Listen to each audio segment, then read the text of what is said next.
Hello and welcome back to the Focus Garage. In this episode, I'm going to be showing you part 2 of the new RCD330 head unit that I've got in my Volkswagen Jetta. In the last episode where I kind of reviewed the head unit, I showed you guys that the backup camera and the radio don't quite work as function.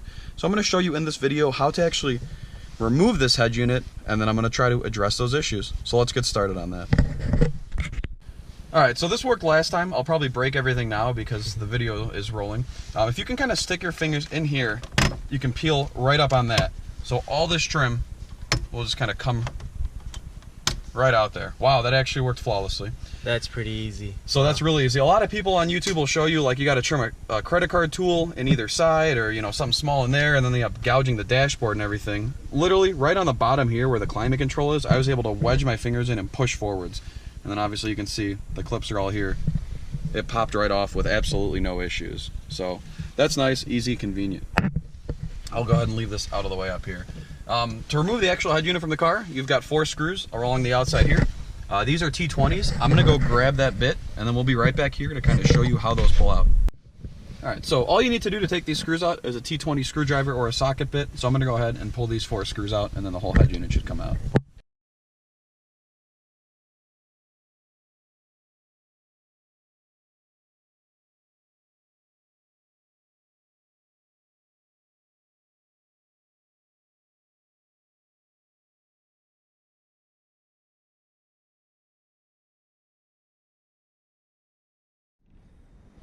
Alright, so once those 4 screws are taken out, now's the easy part. You go ahead and just give the unit a good tug forwards, and the whole unit's going to drop out here. So if you want to kind of swing around and show that harness here, you've got one main harness here. This actually swings up like an arm, and that whole thing will pull out. And then this is a pain in the ass where you pinch down on the bottom and pull backwards. I'm going to give it a shot now, or even Onder can since it's facing him. Well, that wasn't that big of a pain in the ass, was that? I think you just need a... man hands? Yeah. This never. There we go.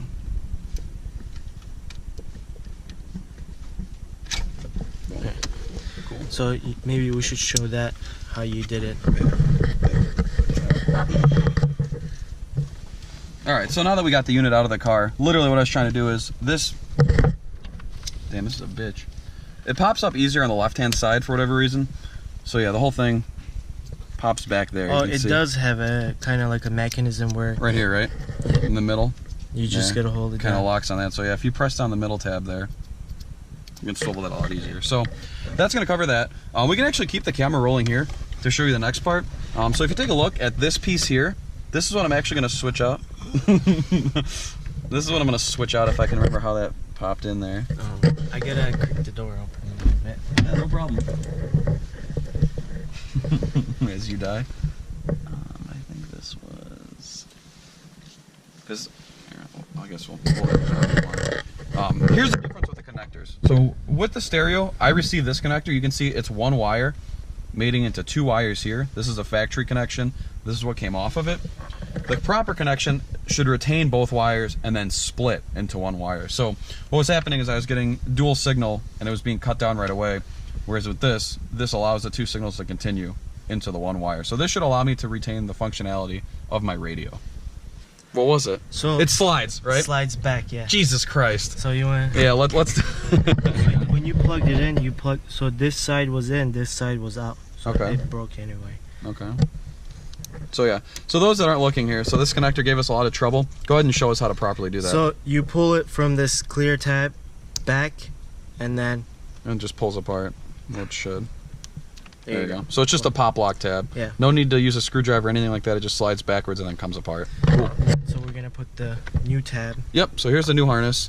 Match up that little alignment tab up top with the other one, and it should just plug right in. There you go. Oops. Pull the strap.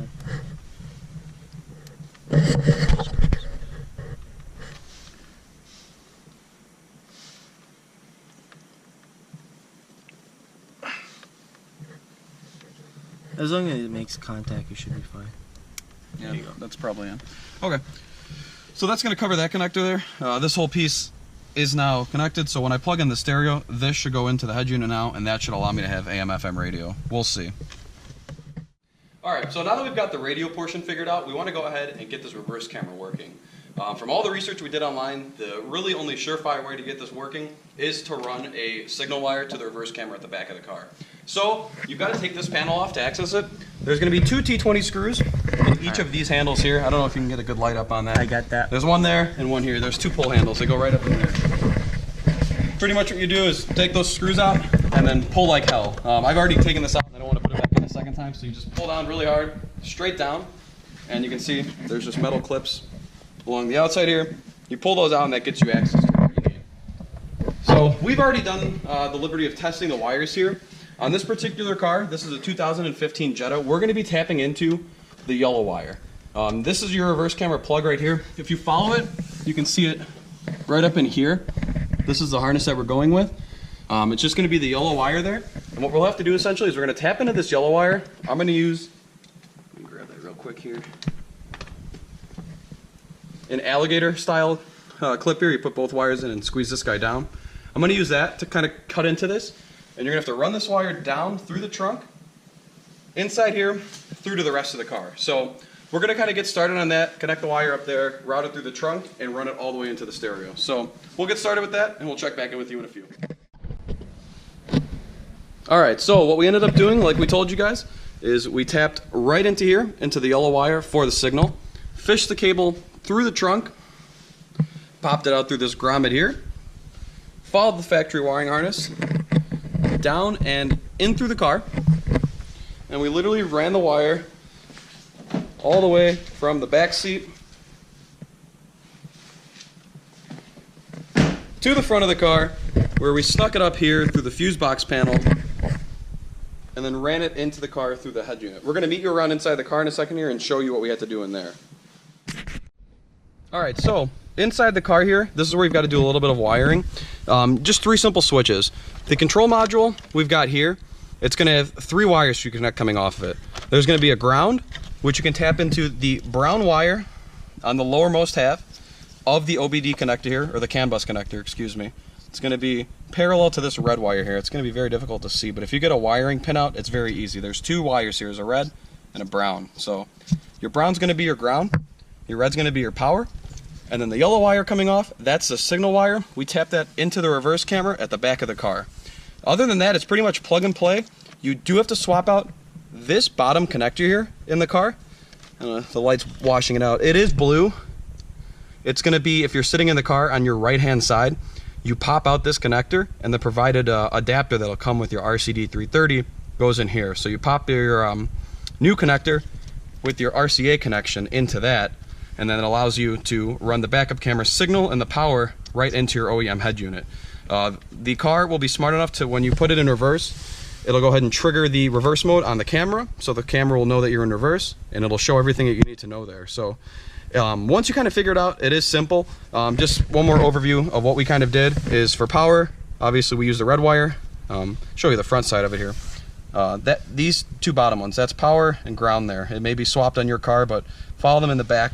Whatever one is red, whatever one is brown. Red is power, brown is ground. So that's what we tapped into for the major for that, because that is switched with the ignition, so you're not going to have any kind of extended draw, nothing like that. It should go perfectly. So with that, we do have a working reverse camera. We're going to go ahead and finish the install here, pop the head unit back in, and we should be good, and we'll go ahead and show you guys what it looks like now that the car can go into reverse. Alright, so here's the maiden test. We tested this once, but that was before plugging everything in finally. So we're going to go ahead and put the car in accessory mode. Let the car do its thing here.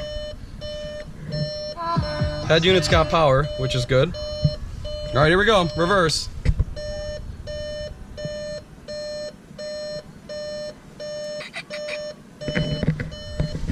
Oh, trunk's up. Oh. Oh, Jesus. Alright, small panic attack. The trunk was up facing the ceiling and clearly there's no lights up there, so it didn't work. But obviously, as you can see, just like the factory, you got the trajectory lines, everything is right there, just the way it would have been. Would it move with the when you move the seat? No, this is not a Cadillac or anything fancy. I just have yellow lines that mean absolutely nothing. Cool. But yeah, that's going to wrap up the RCD330 install You could change the hue and stuff if you're really fancy.